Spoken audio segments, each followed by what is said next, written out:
Et ce soir, je vais répondre à une double question qui m'a été posée voici déjà bien quelque temps. Question qui m'a été posée par écrit et à laquelle je vais essayer de répondre ce soir.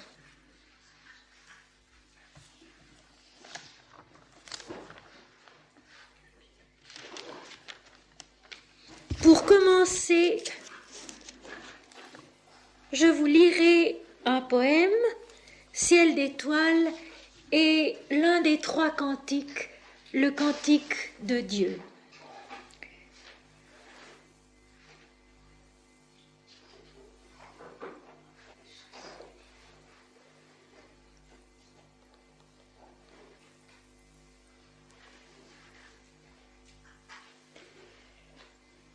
Dans mes deux mains je recueille le baiser bleu de la nuit, comme une invisible feuille se dépose dans un nid. Ô mystère des étoiles blondissant l'ombre du ciel, dans le réseau de vos toiles mon cœur passe incorporel. Songe aux ailes de prophète qui s'épanouit là-haut, infini qui le reflète, plus grand que les vastes eaux. Car la vie du poète est celle de l'univers, et meurt quand l'heure s'arrête au clocher des astres clairs. Coule, coule, jeune aurore, sur les chemins parsemés de diadèmes, d'amphores et d'autels transfigurés. Plus noble que la guitare qui berce les soirs d'été, une indicible fanfare module l'éternité. L'oubli surgira des ondes que les cieux toujours nouveaux roulent en multiples rondes sur d'impalpables tableaux. La suprême exactitude s'éveille là sous l'air pur, triomphant de toute étude, merveilleuse dans l'azur. Et voici le cantique de Dieu. J'ai cherché Dieu. Et voici, Dieu était dans les étapes successives, dans la rencontre toujours inattendue de la vie. Je me suis adressée à tout ce qui professait Dieu, à tout ce qui disait sa gloire et sa sagesse. Et voici le visage qui ne trompe point, la parole qui ne dissimule point, la direction qui n'égare point et n'isole point, était au détour simple de la route, dans la supplication reconnue de mon cœur, car quelqu'un avait préparé le chemin, qui savait les particularités du pays et les relais où l'on dépose sa fatigue et son angoisse avant d'aller plus loin dans le voyage. Quelqu'un a fait de sa démarche la démarche de tous, afin qu'il n'y ait qu'une seule prière et un seul déplacement, une seule ouïe et une seule réponse sous le jour d'un unique regard de gloire. Quelqu'un a fait de sa hardiesse leur hésitation et de sa crainte leur ignorance. Et la mesure qui était infinie est devenue la connaissance étroite et subordonnée. Et la grandeur qui n'avait pas son origine dans la distance est devenue pareille à toutes les choses qui sont dans la distance et dans la joie de la condition. Quelqu'un s'est revêtu de la tournure du Verbe et de sa familiarité pour eux tous, qui sont dans la tournure et dans les rapports de l'amitié. Quelqu'un s'est fait le voyageur, qui n'avait pas besoin du voyage pour connaître et pas besoin du but pour comprendre. Avec eux tous, il s'est fait suppliant sur le chemin qui éloigne et sur le chemin qui ramène, afin que soit connue la distance et disparaisse la contrée qui a été établie pour le voyage. Afin que soit détruit tout ce qui se détourne et se distrait de la distance et crée ailleurs une dimension sans fondement.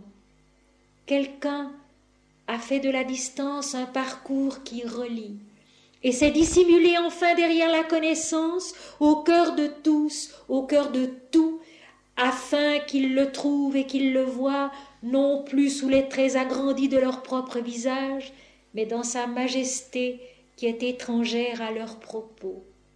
Et voici, les yeux sont devenus sans fraude et les yeux ont connu la vision. Les mains sont devenues sans avidité et les mains ont connu le travail qui ne paye point de la peine. Le cœur est devenu sans attente et le cœur a connu la dévotion. Les pieds sont devenus sans timidité et les pieds ont connu la fatigue pour laquelle ils avaient été créés. Et toutes les facultés, également propices, également nécessaires, ont connu l'œuvre qu'elles avaient reçue en don d'accomplir et d'achever. Et toutes les facultés, également royales, également pures, ont connu l'œuvre gratuite où transparaît Dieu. Et toutes les facultés, également parfaites, chacune selon sa nature, également harmonieuses, chacune avec toutes les autres, ont connu le devoir où il n'est ni perte ni récompense. Nul ne peut dire le chemin. Seul celui qui est devenu le chemin peut le donner et le reparcourir avec la même peine, avec le même amour, interminablement pour ceux qui sont en son commencement. Telle est la grâce, telle est la gloire et telle est la sagesse. Et celui en qui elles descendent ne peut plus les oublier. Mais il oublie cela tout entier qui donne du prix à l'existence de qui a choisi la mort pour bénéfice à ses travaux.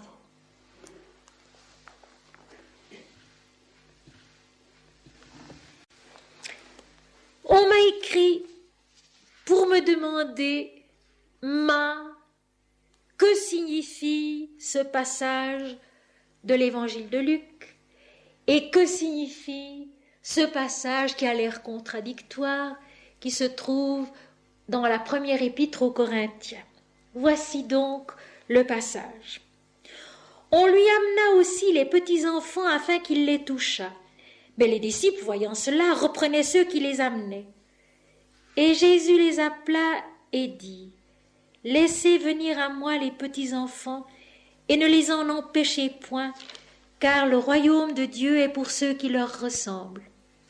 Je vous le dis en vérité, quiconque ne recevra pas le royaume de Dieu comme un petit enfant, n'y entrera point. » Évangile de Luc, chapitre 18, versets 15 à 17. Je vous le dis en vérité, quiconque ne recevra pas le royaume de Dieu comme un petit enfant, n'y entrera point. Voilà une affirmation du Christ qu'il est bon de réentendre aujourd'hui.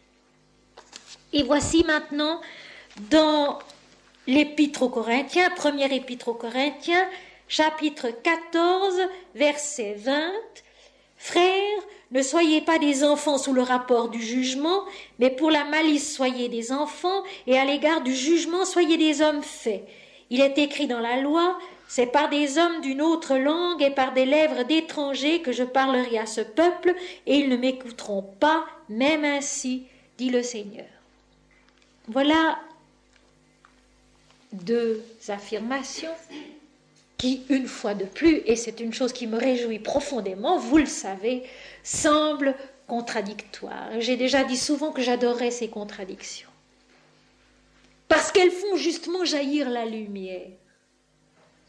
De cette apparence contradictoire jaillit la compréhension du tout. J'avais, quand j'étais jeune fille, un vieux vase de cristal qui m'avait été donné.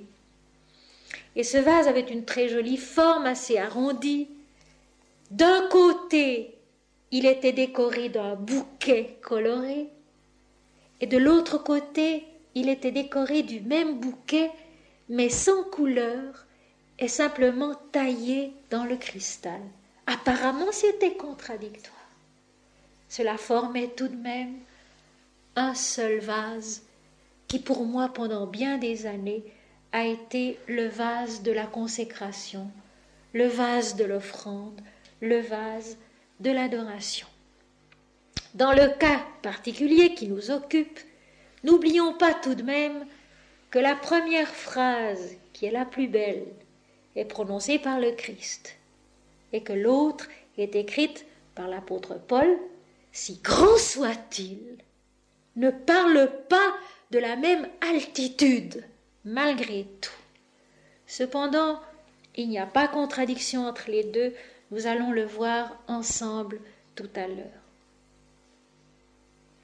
On amène à Jésus les enfants, et j'en ai refait l'expérience cette semaine.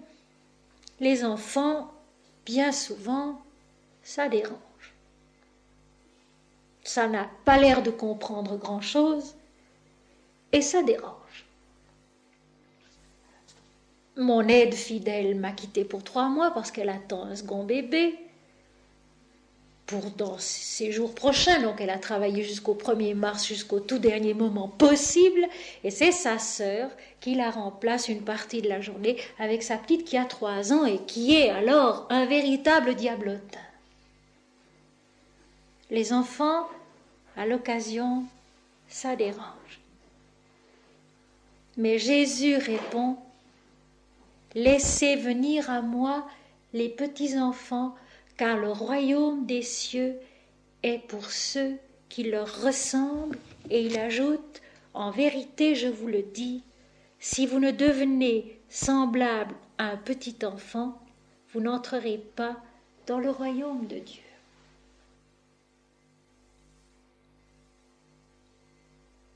Qu'est-ce que la nature profonde qui appartient au petit enfant?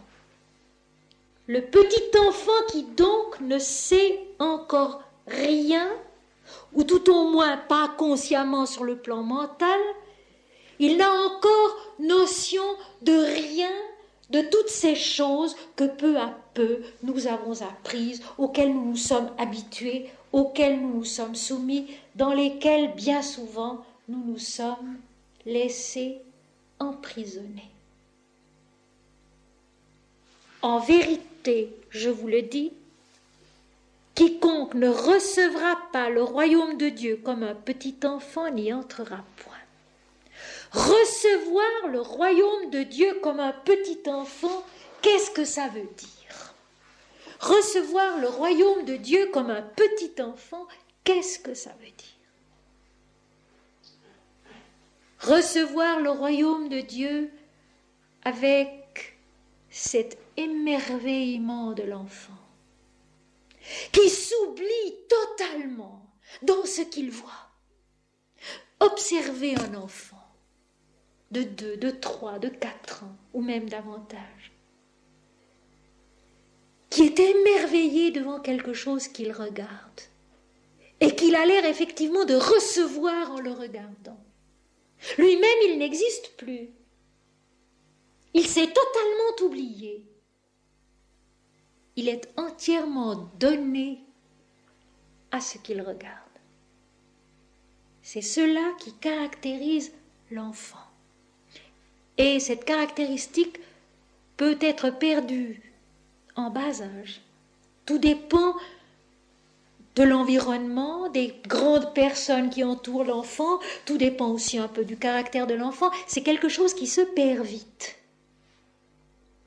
Cet émerveillement de l'enfant qui se donne tout entier à ce qu'il regarde. Il s'oublie, il n'existe plus lui-même. Il peut passer des voitures derrière lui, devant lui, il ne les entend pas, il ne les voit pas, il regarde. Il est donné à ce qu'il voit, donc à ce qu'il reçoit. Et une autre caractéristique de l'enfant, c'est que une fois distrait de ce qu'il a vu, de ce qu'il a contemplé, il l'oublie. Il s'en détache tout aussi bien, aussitôt. Il va ailleurs, il va plus loin, autre chose l'intéresse. Il a été marqué par une impression profonde un moment. Cette impression reste gravée en lui, mais il ne s'y attache pas mentalement. Il ne va pas comme nous y repenser, s'interroger, faire toutes sortes de digressions sur ce qu'il a vu, non. Il a vécu un moment intense où n'existait que ce qu'il contemplait. Et ce qu'il contemplait peut avoir été un rêve à l'intérieur de lui. Et ce rêve existait seul pour lui. Recevoir le royaume de Dieu comme un petit enfant, c'est se perdre, s'oublier dans cette contemplation intérieure qui fait qu'on se donne à ce qu'on voit. Voilà ce que c'est recevoir le royaume de Dieu comme un petit enfant. Et Jésus dit bien, en vérité je vous le dis, quiconque ne recevra pas le royaume de Dieu comme un petit enfant n'y entrera point. C'est la condition même de la vision intérieure qui nous permet d'accéder à ce royaume de Dieu qui est au-dedans de nous. La vision intérieure de la vérité, la vision intérieure du divin que recherche le yoga. Ce yoga qui apprend à maîtriser son corps, à maîtriser ses sens, à calmer son mental, à vivifier ce qui dépasse le mental en nous, le cœur, l'âme, l'esprit. Ce yoga qui nous apprend à faire silence au-dedans de nous-mêmes pour que nous puissions à un moment donné nous donner à ce qui apparaîtra au-dedans de nous et qui peut être quelque chose du royaume de Dieu qui se révèle en nous. En vérité, je vous le dis, quiconque ne recevra pas le royaume de Dieu comme un petit enfant n'y entrera pas.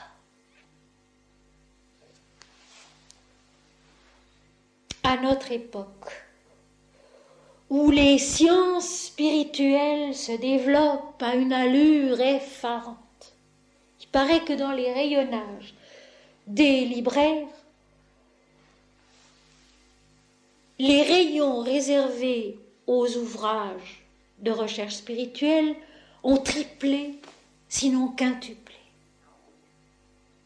On écrit, on publie, on explique.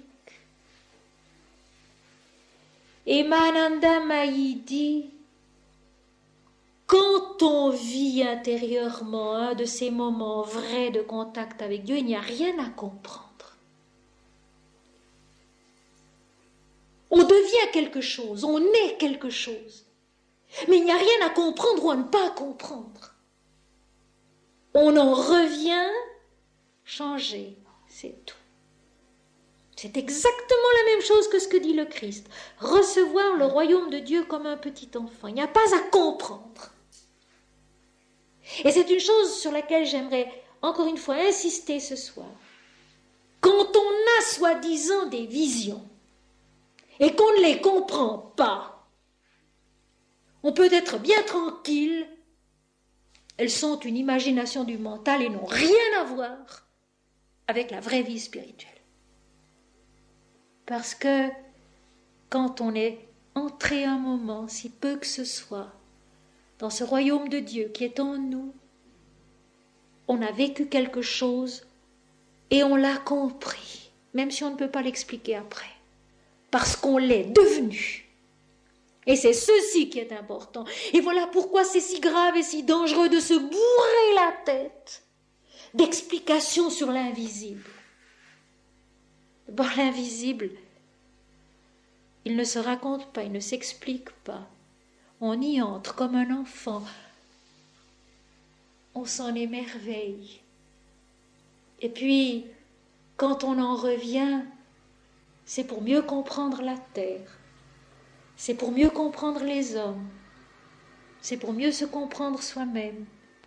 C'est surtout pour mieux savoir adorer Dieu. C'est tout.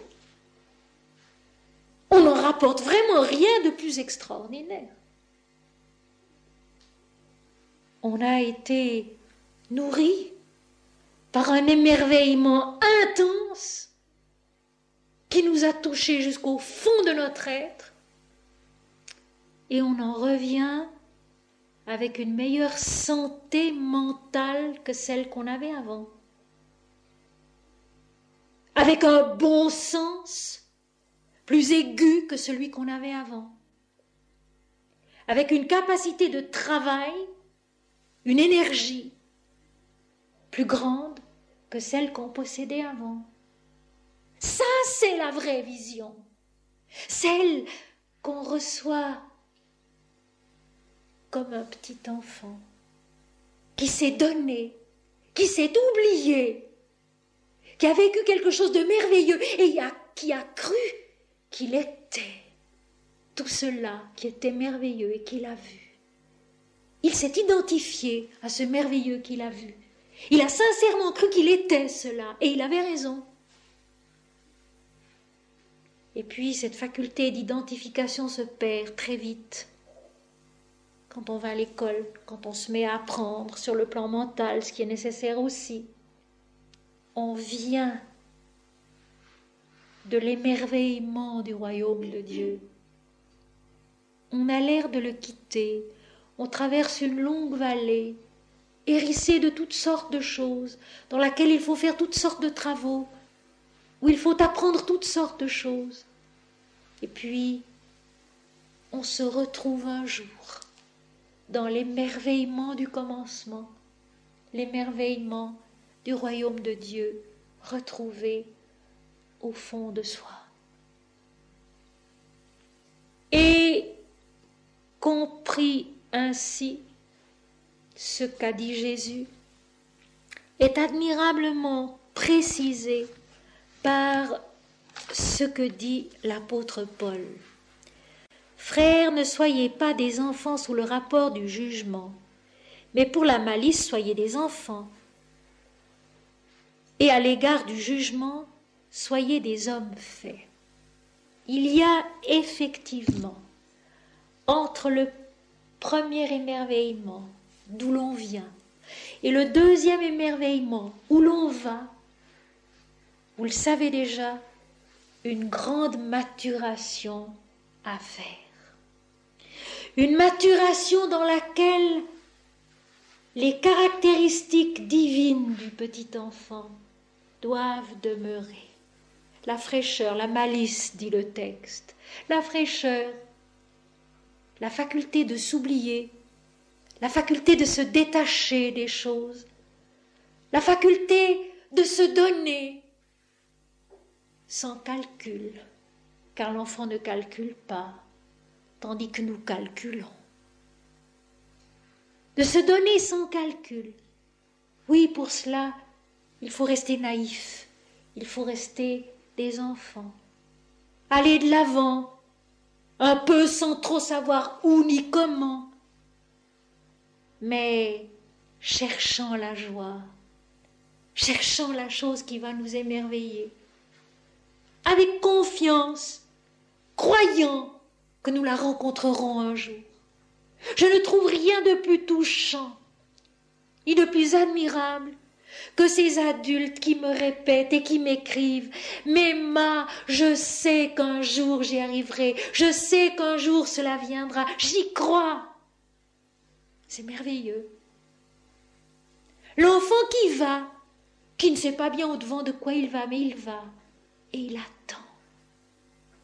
Il attend tout. Et il est espiègle et il est gai. Il s'arrête en chemin, il s'émerveille d'une fleur, d'un caillou, d'un animal, d'un oiseau, et puis il les oublie. Pour cela, oui, il faut rester des enfants. Ne pas s'appesantir de tous nos travaux humains, de tous nos soucis humains, de toute notre mentalité d'adulte, non. Pour cela, il faut savoir rester des enfants, mais il nous est pourtant demandé une maturation. Et cette maturation, c'est justement d'avoir su rester fidèle à la nature que nous avions étant enfants, c'est-à-dire à l'origine même de l'existence. La maturité de l'homme, c'est Dieu. L'enfance de l'homme, c'est Dieu. La maturité de l'homme, c'est Dieu. L'enfance de l'homme, c'est Dieu. Et il a généralement beaucoup de peine à l'admettre, à l'accepter, à le comprendre, à le croire. Il est écrit dans la loi, donc dans les prophètes, c'est par des hommes d'une autre langue et par des lèvres d'étrangers que je parlerai à ce peuple, et ils ne m'écouteront pas même ainsi, dit le Seigneur. C'est vrai que nous écoutons beaucoup plus volontiers les digressions mentales, les raisonnements bien articulés, tout ce que l'homme ajoute à la loi, tout ce que l'homme ajoute à la révélation, au lieu d'acquérir peu à peu cette maturité intérieure qui le rend à son enfance, mais à son enfance en pleine maturité.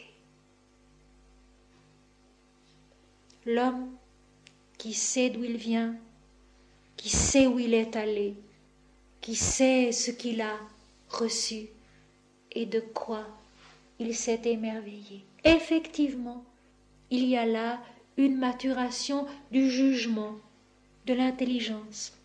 L'apôtre dit du jugement. Savoir discriminer et chasser de soi tout ce qui nous alourdit, tout ce dont nous avons besoin de nous alléger. Notre science, notre savoir, notre importance personnelle, nos soucis, nos apitoiements sur nous-mêmes et sur les autres, tout cela qui est strictement humain. Alors que notre jugement doit nous apprendre à préférer Dieu. Notre jugement, notre vrai jugement, c'est la foi. La foi, non pas en tel et tel dogme. Cela encore, c'est du travail humain. L'homme a besoin de règles strictes pour se conduire, il a besoin de croire en des choses bien cataloguées, bien déterminées, et Dieu ne se catalogue pas. Et le chemin de Dieu en nous ne se catalogue pas, ne peut pas se mettre dans des dogmes, dans des articles qui seraient immuables. C'est toute la vie. C'est toute la vie où l'on se souvient de Dieu. C'est toute la vie où on croit en l'invisible plus réel que l'invisible. C'est la foi cela, croire en l'invisible plus réel que le visible. Croire en cet esprit qui nous habite et qui est Dieu, et que nous ne voyons pas, et que nous ne comprenons pas bien, et que nous ne pouvons pas définir, mais qui est là, vivant en nous, l'éternelle enfance de sa limpidité, de sa pureté, de sa vérité. L'éternelle enfance de sa vérité, de sa pureté, de sa limpidité, d'autres choses encore que nous allons voir tout à l'heure en revenant vers l'évangile de Luc. J'aimerais que nous comprenions bien cette maturité qui nous est demandée dans la fidélité à notre nature d'enfant.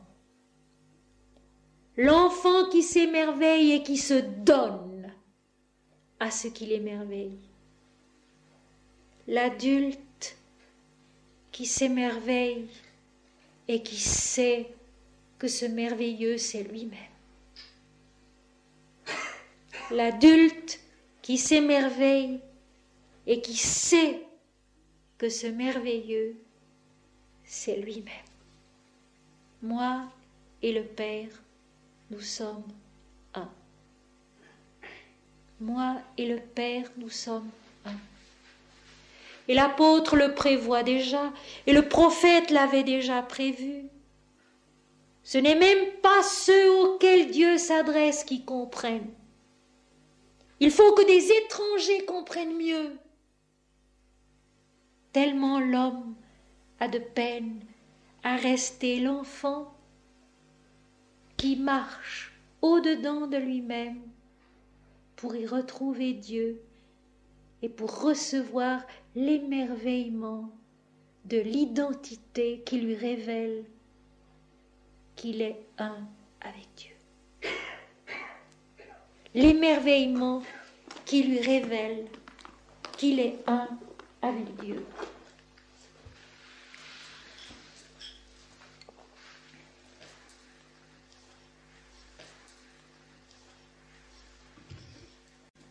Maintenant, voici la suite du texte de Luc, chapitre 18, versets 18 à 30. Un chef interrogea Jésus et dit : « Bon maître, que dois-je faire pour hériter la vie éternelle ?» Jésus lui répondit : « Pourquoi m'appelles-tu bon ? Il n'y a de bon que Dieu seul. Tu connais les commandements, tu ne commettras point d'adultère, tu ne tueras point, tu ne déroberas point, tu ne diras point de faux témoignages, honore ton père et ta mère. J'ai, dit-il, observé toutes ces choses dès ma jeunesse. » Jésus, ayant entendu cela, lui dit : « Il te manque encore une seule chose. » Et dans l'évangile de Marc, chapitre 10, qui relate la même histoire, il est dit ceci : Jésus le regarda et l'aima. Jésus le regarda et l'aima. Puis il lui dit : « Il te manque une seule chose. Vends tout ce que tu as, distribue-le aux pauvres et tu auras un trésor dans les cieux. Puis viens et suis-moi. » Lorsqu'il entendit ces paroles, il devint tout triste, car il était très riche. Jésus, voyant qu'il était devenu tout triste, dit qu'il est difficile à ceux qui ont des richesses d'entrer dans le royaume de Dieu. Car il est plus facile à un chameau de passer par le trou d'une aiguille qu'à un riche d'entrer dans le royaume de Dieu. Autant dire impossible. Ceux qui l'écoutaient dirent : « Et qui peut être sauvé ?» Jésus répondit : « Ce qui est impossible aux hommes est possible à Dieu. » Pierre dit alors : « Voici, nous avons tout quitté et nous t'avons suivi. » Et Jésus leur dit : « Je vous le dis en vérité, il n'est personne qui, ayant quitté à cause de moi et à cause du royaume de Dieu, sa maison, sa femme, ses frères ou ses parents ou ses enfants, ne reçoit beaucoup plus dans ce siècle-ci et dans le siècle à venir la vie éternelle. » Voilà un passage qu'il est utile, n'est-ce pas, d'interroger et de bien comprendre, car on l'a souvent compris d'une façon peut-être trop concrète et par conséquent mal compris. Un chef interrogea Jésus et dit : « Bon maître, que dois-je faire pour hériter la vie éternelle ?» Au fond, la question que l'on pose tant aujourd'hui, où le yoga a ouvert les esprits de ce côté-là, que faut-il faire pour conquérir l'absolu? Que faut-il faire pour voir Dieu? Que faut-il faire pour conquérir l'absolu? Ici, pour hériter la vie éternelle, ce qui revient au même. Jésus lui répondit : « Pourquoi m'appelles-tu bon ? Il n'y a de bon que Dieu seul. » Oui. Dépersonnalisons, car Dieu est impersonnel. Et la vraie vie spirituelle et le royaume de Dieu est quelque chose d'impersonnel. Dépersonnalisons. Il n'y a de bon que Dieu seul. Ce qui est vrai est beau et bon. Ce qui est bon est vrai et beau. Ce qui est vrai est beau et bon. On peut inverser à l'infini les termes. Intervertir les termes. Il n'y a de bon que Dieu seul, c'est vrai. En Dieu, dans l'univers, en nous, il n'y a de bon que Dieu seul. Si l'homme voulait essayer de vivre cela, de s'en pénétrer et de le vivre, par conséquent de ne jamais s'attribuer aucune importance personnelle, aucune bonté personnelle, il n'y a de bon que Dieu seul en nous, dans la vie, dans le monde. Ce qui est bon est Dieu, la substance de la vie, sa vérité, sa lumière, son cheminement, sa découverte, son aboutissement au royaume de Dieu trouvé. Tout cela, c'est la bonté de Dieu. Une bonté qui dépasse infiniment la notion de bonté que nous avons en général. Bon parce qu'on donne un sou à un mendiant, bon parce qu'on donne un sucre d'orge à un enfant, bon parce qu'on fait un cadeau à quelqu'un qui n'en a point. Mais non, ce n'est pas de la bonté, cela. Cela, ce sont les travaux de la vie, le courant, ce qui remplit le quotidien. La bonté, c'est Dieu en nous. La bonté, c'est ce royaume de Dieu dont nous apprenons à nous émerveiller au-dedans de nous-mêmes et dans la vie. Ça, c'est la bonté. Il faut placer le sens des choses beaucoup plus haut qu'on ne le fait. J'ai en ce moment une correspondance fort intéressante avec une de mes belles-sœurs, qui tout à coup en Hollande s'avise de grappiller un peu dans des livres bouddhiques et dans d'autres choses et n'y comprend rien du tout, et qui au fond oppose constamment justement cette notion de la charité humaine, sociale, à ce qu'elle pense parfaitement inutile, la recherche intérieure, la recherche spirituelle. Or, sans le souvenir de Dieu, le social n'est rien. Sans le souvenir de Dieu, le social n'est rien, et nous le savons, et nous l'avons assez vu. On a soi-disant amélioré la situation de beaucoup d'êtres, mais on l'a fait souvent sans Dieu. Résultat, qu'est-ce qu'on a fait? On a augmenté les besoins, on a augmenté les rancœurs, les jalousies, les exigences. Et on n'est pas plus heureux qu'avant. On était heureux et on chantait davantage autrefois. Aujourd'hui, avec la radio et à la télévision qui vous crient de la musique qu'on ne veut pas toute la journée, on n'a plus de chansons à soi. On n'a plus cette chanson qu'on s'en va chantant parce qu'elle vient du cœur, parce qu'on a besoin de la chanter. Un peu de l'enfance, un peu de l'émerveillement, un peu de la vie intérieure nous est repris à chaque instant. Une vieille Italienne me disait « Mais madame, autrefois en Italie on n'avait pas d'argent, mais tout le monde chantait. Maintenant on gagne, on se construit des maisons et plus personne ne chante. » C'est ça qui est grave. Car c'est Dieu seul qui est bon, et c'est du haut de Dieu que doivent se faire les réformes, que doivent se chercher les améliorations, que doivent s'accomplir les progrès, les pas de l'humanité dans son destin invisible, car son vrai destin à l'humanité est invisible, il n'est pas dans le visible, il est dans l'invisible. Dans cet invisible où un jour, dans le silence, tout disparaît, il n'y a plus que la lumière et cette merveilleuse certitude, moi et le Père, nous sommes un, promise à chacun, promise à tous. Que dois-je faire pour hériter la vie éternelle?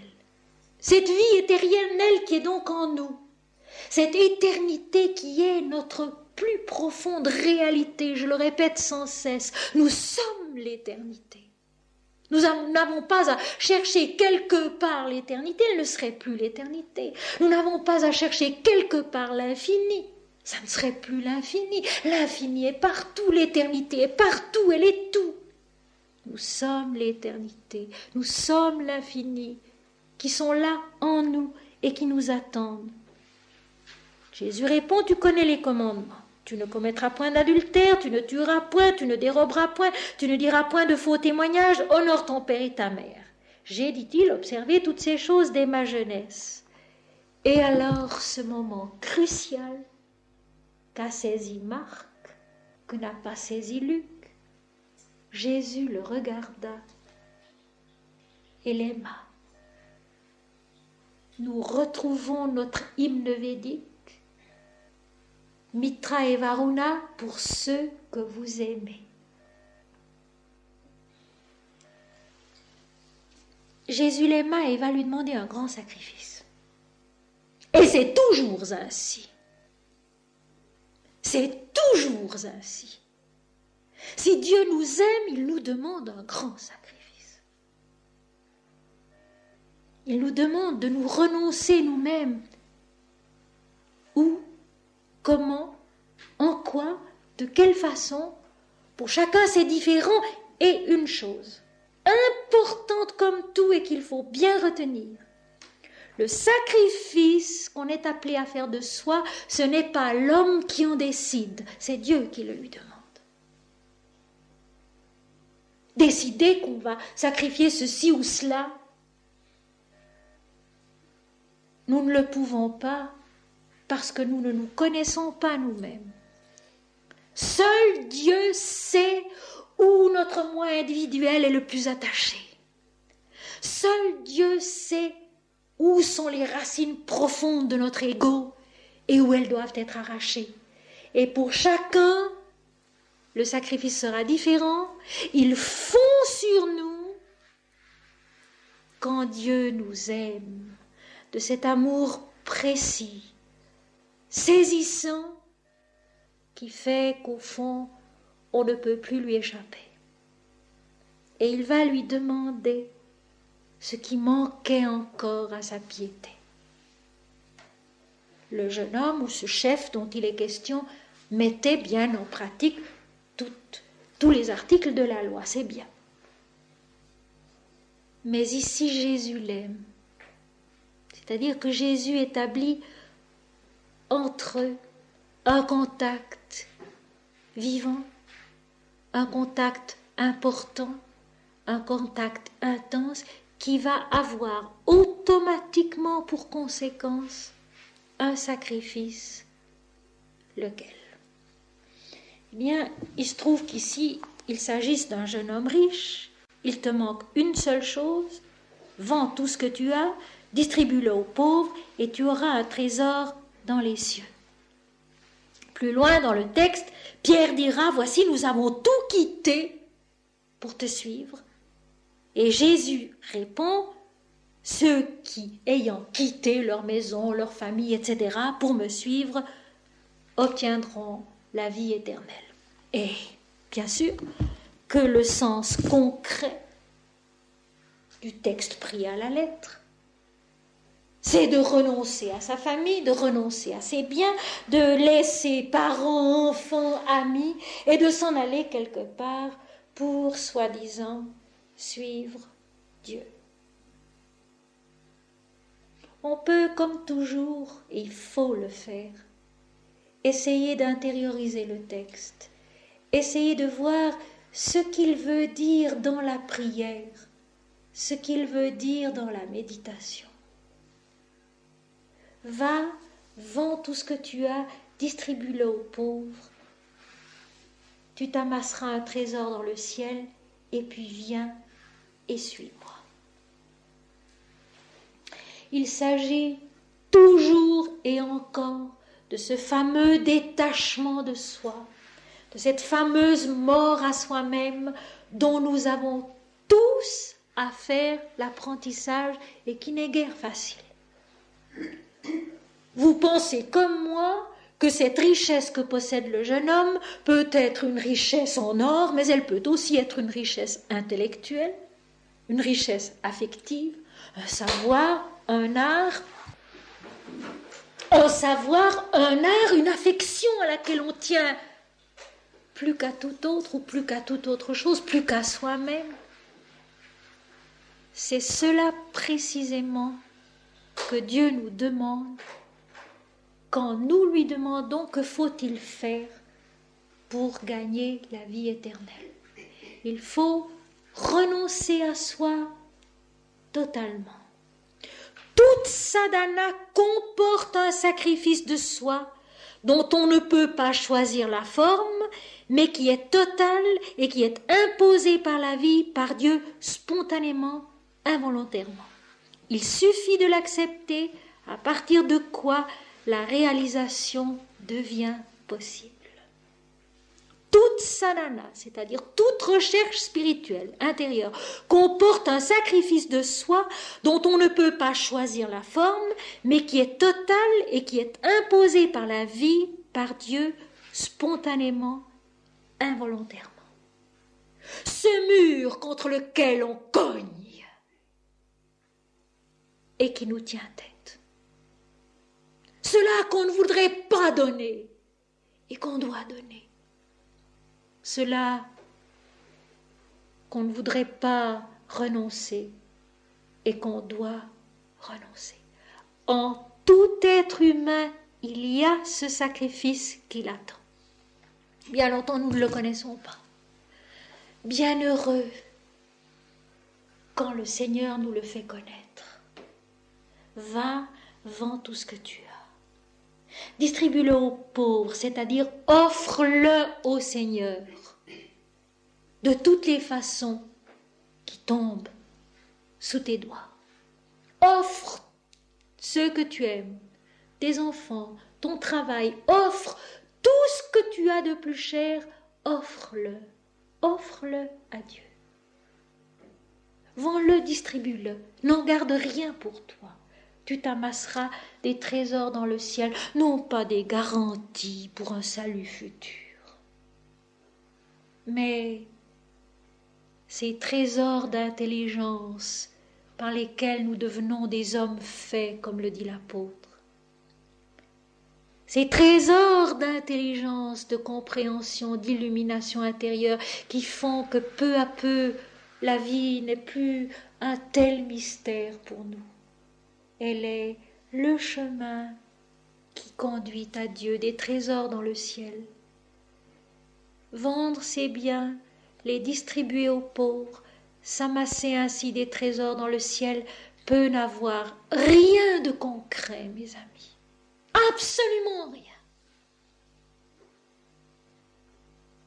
Ça peut être ce don intérieur de soi qui fait que les fruits de l'action ne nous reviennent jamais.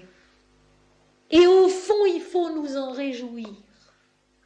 Quand tout ce que nous entreprenons humainement échoue, quand tout ce que nous aimerions réussir sur la terre ne réussit pas, il faut s'en réjouir. Se réjouir de nos échecs, se réjouir justement de tous ces fruits que nous ne cueillons pas, parce qu'ils sont le trésor qui s'amasse dans le ciel, ce gain de l'action qui nous est refusé, pour être transformé en autre chose qui est de la vie éternelle, quelque chose qui est le chemin de la vie éternelle.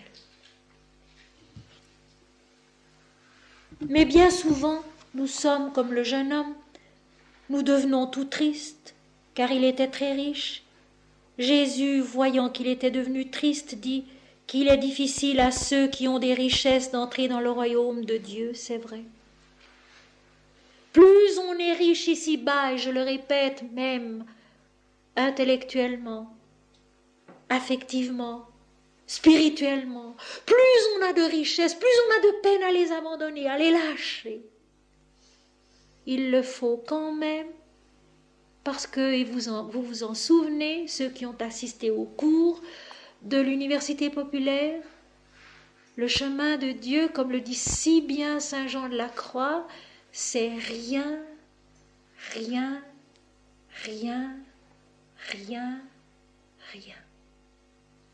Se débarrasser des richesses de la terre, ne pas s'embarrasser des richesses du ciel, rien. Ce désintéressement merveilleux et parfait qui nous libère, qui nous rend légers, absolument libres d'aller comme l'enfant courir vers l'émerveillement intérieur de la rencontre avec Dieu. On ne peut le faire que quand on est parfaitement riche. Il est plus facile à un chameau de passer par le trou d'une aiguille qu'à un riche d'entrer dans le royaume de Dieu. C'est un peu décourageant parce que vraiment autant dire impossible. Mais c'est donner la mesure de la difficulté que c'est pour nous, pas pour Dieu. Car ceux qui l'écoutaient dire « Et qui peut être sauvé ?» Jésus répondit « Ce qui est impossible aux hommes est possible à Dieu. » Et au fond, voyez-vous, il suffit de se rappeler une seule chose. Seigneur, c'est toi qui sais. Seigneur, c'est toi qui fais.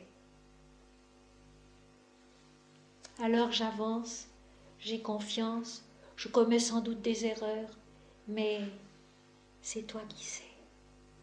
C'est toi qui es le chemin, la vérité, la vie. Et si je crois en toi, tu seras l'éternité en moi au jour où tu sauras que c'est juste, que c'est vrai. Je me rappelle de ces années qui sont un peu lointaines maintenant. C'était entre 62 et 72 environ, où peu à peu je découvrais cette compréhension intérieure spirituelle de la Bible, cette unité indiscutable de la vie spirituelle qui est la même en Orient, en Occident et partout, qui est une, indivisible et toujours la même. Et bien sûr, je ne parlais à personne de ce que je découvrais, du travail que je faisais en cachette quand j'avais un moment. Et puis, je n'étais pas sûre du tout d'avoir raison. Bien souvent, à ma table de travail, je me disais, mais est-ce juste? Est-ce vrai?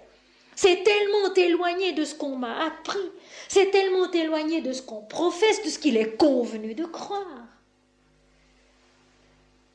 Et je me consolais en me disant, Seigneur, si je fais du mal, je n'en fais qu'à moi-même, car personne ne sait ce que je fais.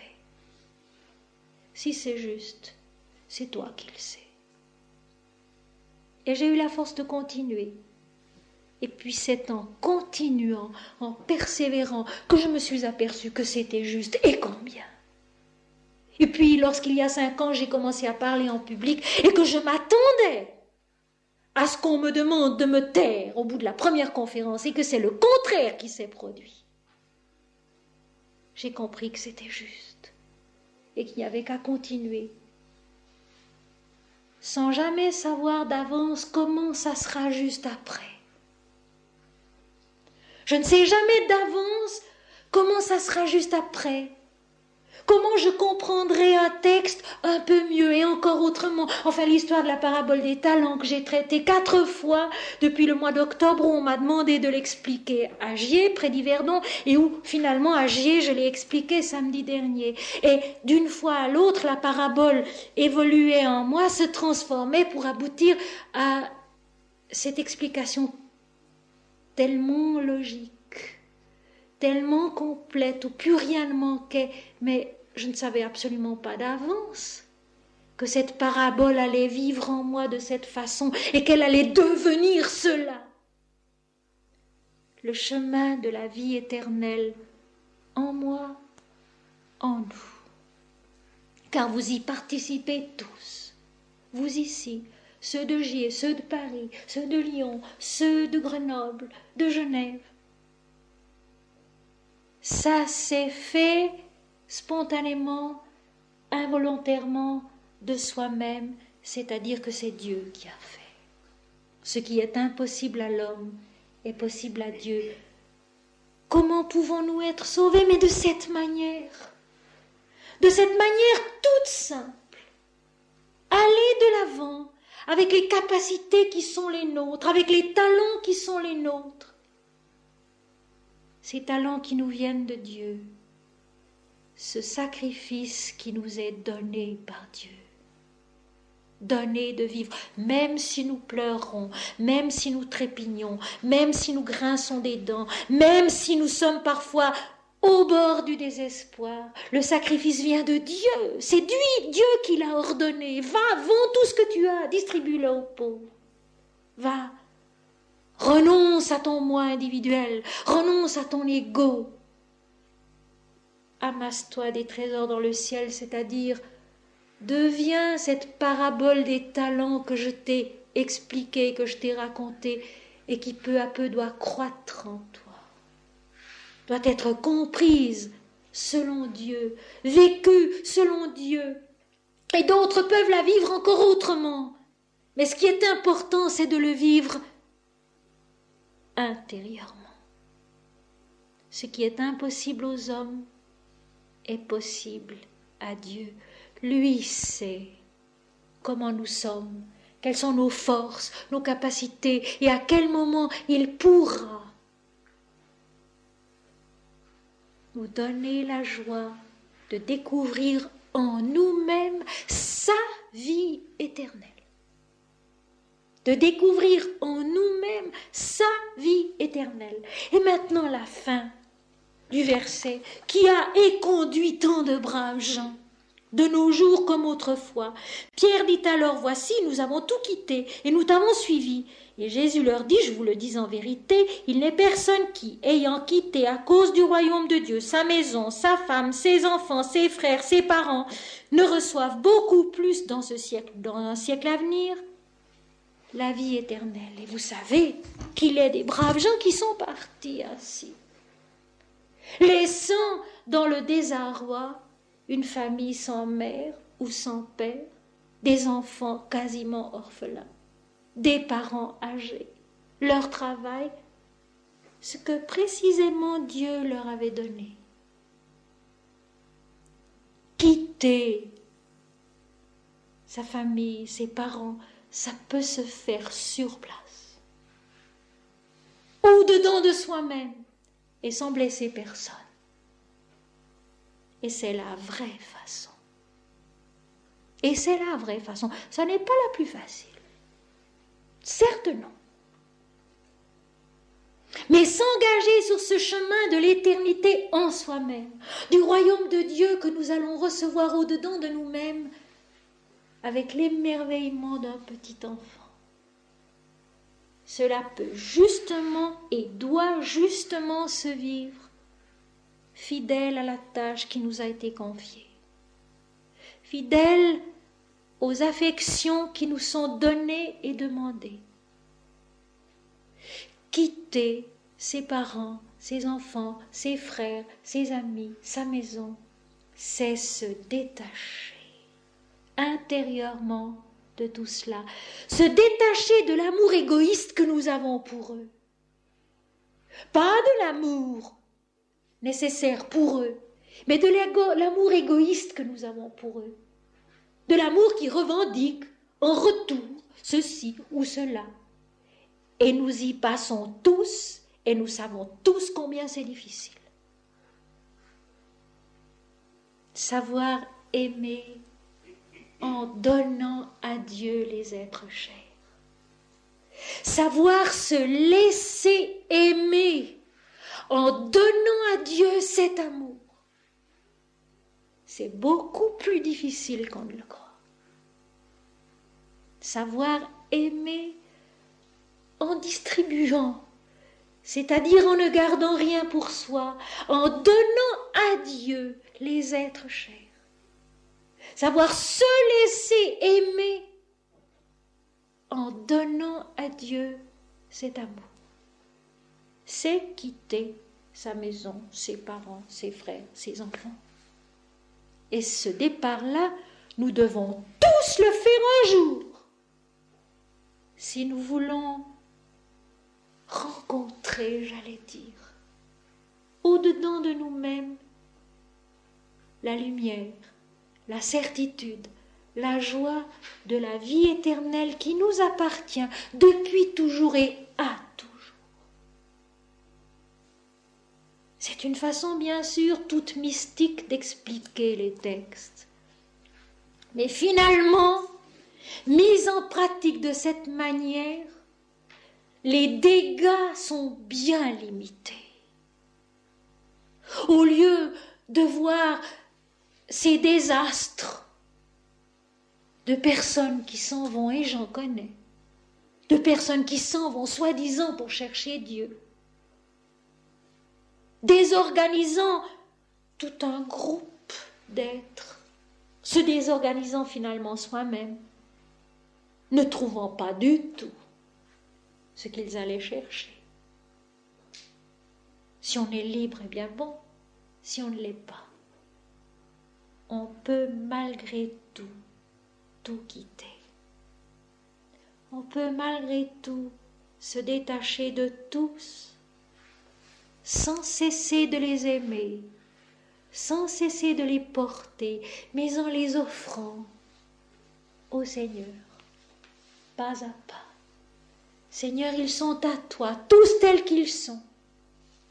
Et j'ai reçu ce matin une lettre merveilleuse d'une personne âgée qui m'a dit « Je crois, ma, que ce cœur, elle parlait du sien, a cessé de juger. » Eh bien ça, c'est aimer en donnant à Dieu.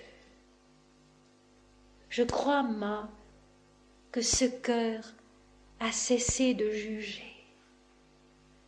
Je crois, ma, que ce cœur a cessé de juger.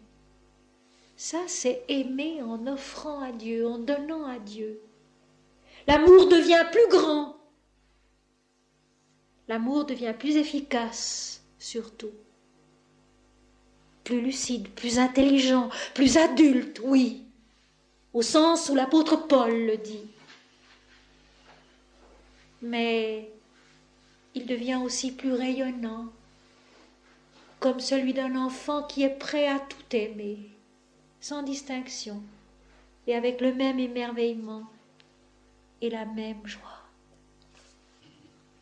Ils recevront, dit Jésus, la vie éternelle. La vie éternelle qui est donc la connaissance de soi qui est résumée en ces quelques mots par le Christ.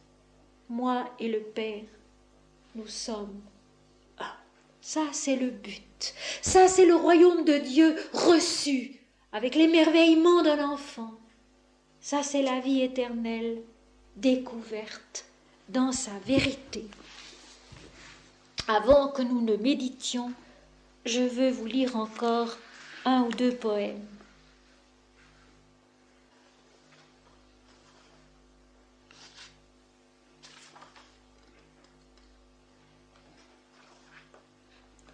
J'ai répandu les parfums de ma lyre sur tout ce que la vie a fait naître à mes pas.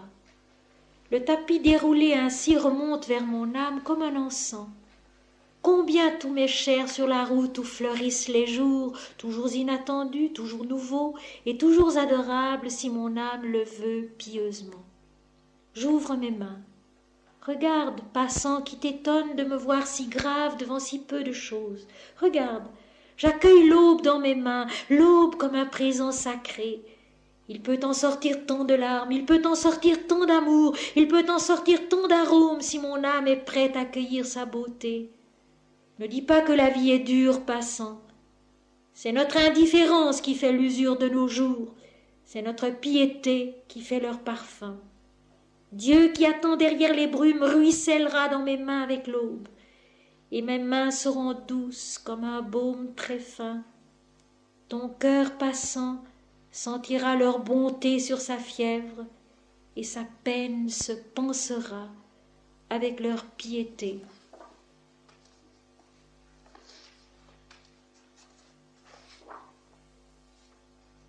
À genoux dans l'aube, sous la blancheur du ciel mystique, sois le cierge qui brûle avec tranquillité.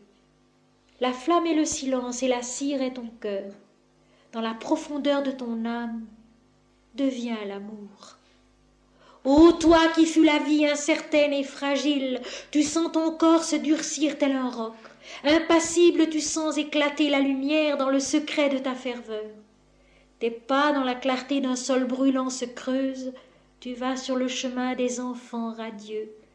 Une raison t'habite et le Seigneur te guide. Deviens l'autel de vérité. Tu te tairas désormais sur la place, parmi les hommes agités tu te tairas. Élevant vers le ciel ton visage d'aurore, tu sentiras le souffle heureux des anges sur ton front. Tu toucheras le jour de tes mains pures, tu boiras l'eau d'une source d'azur. Ton corps léger frôlant la mort croira saisir le manteau d'un ami. Ignorant les combats où la détresse crie, tu souriras la nuit aux épines des bois. Tu béniras la soif qui dessèche ta gorge, tu donneras du pain aux chiens qui pleurent. Tu marcheras longtemps sans lassitude. Le temple qui t'attend est encore loin, mais la distance est courte. Tu rêves sur la route au merveilleux éveil de ton âme. Tu n'attends pas le jour, tu ne crains pas la nuit, tu vis, silencieux sur la terre d'amour. Plus rien ne peut changer pour toi, tu es cela qui tout contient sereinement, et dans ton voyage immobile, tu possèdes l'immensité.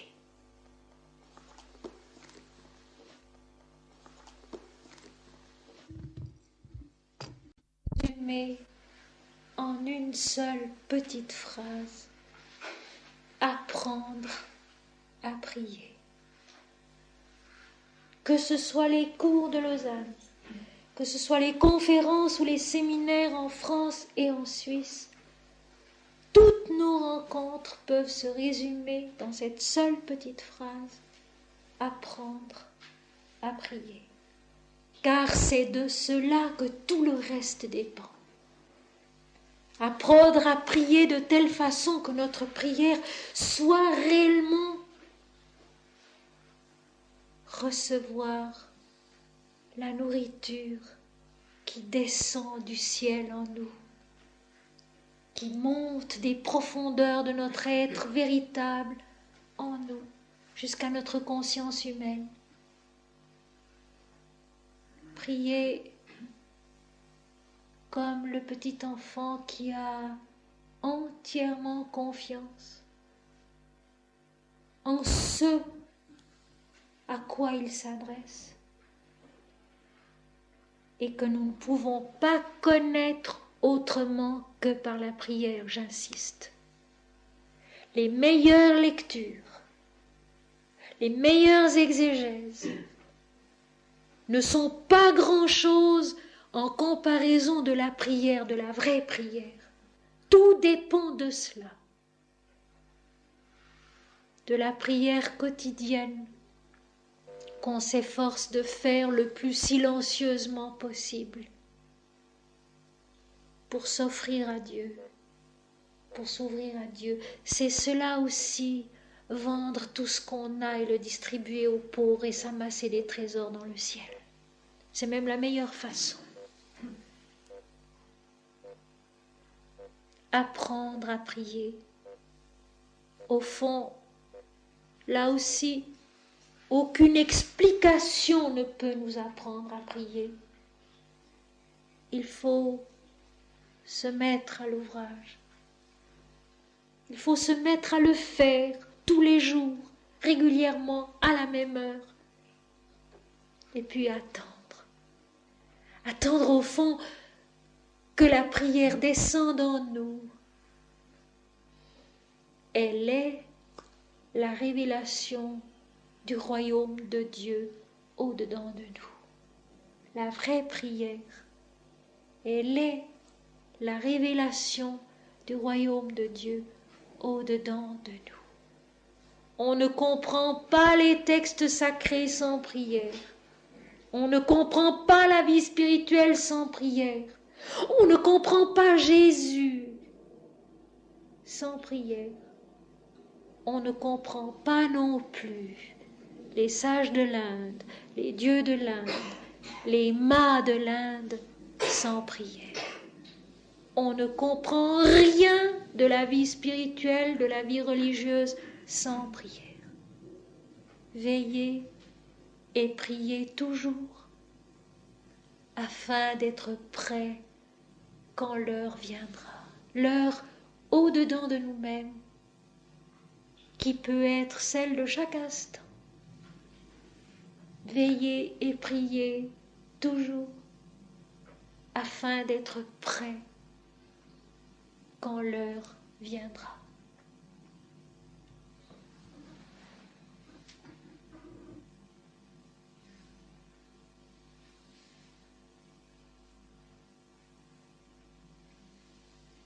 Mais je peux ajouter une chose, c'est que toutes ces prières que nous faisons ensemble sont peu à peu les chaînons d'un long et merveilleux collier. Toutes ces heures que nous passons ainsi ensemble, ou à interroger des textes, ou à nous recueillir silencieusement ensemble, constituent peu à peu les chaînons d'un merveilleux collier, le collier d'une interminable prière, qui grossit, qui s'augmente de toutes nos présences.